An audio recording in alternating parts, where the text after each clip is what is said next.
মুক্তিযুদ্ধের কথা বললেই মুক্তিযুদ্ধের পক্ষের শক্তি হয় না। আপনি দেখবেন এই ৭১-এর ঘাতক জামাত ইসলাম তারা স্বাধীনতা দিবস পালন করে, তারা পতাকা মিছিল করে, তারা অনেকে পতাকা মাথায় পট্টির মতো বাঁধে।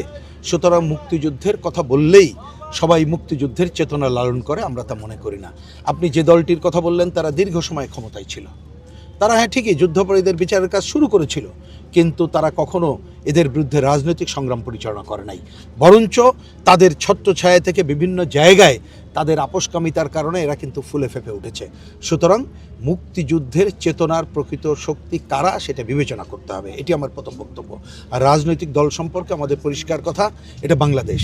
যারা বাংলাদেশ মানে না তাদের রাজনীতি করার অধিকার থাকবে না।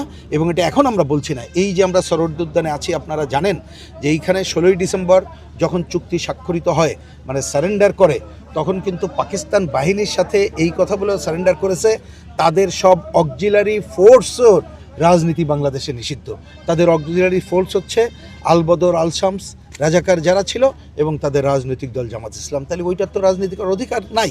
আর বাংলাদেশে আমরা মনে করি অন্য যে কোনো রাজনৈতিক দলকে নির্বাহী আদেশে নিষিদ্ধ করার উচিত না, সেটা আমরা পক্ষে না। এটা আইনগতভাবে মোকাবেলা করতে হবে এবং জনগণই কোন রাজনৈতিক দলকে রাখবে কি রাখবে না এটা তাদের উপরে ছেড়ে দিতে হবে।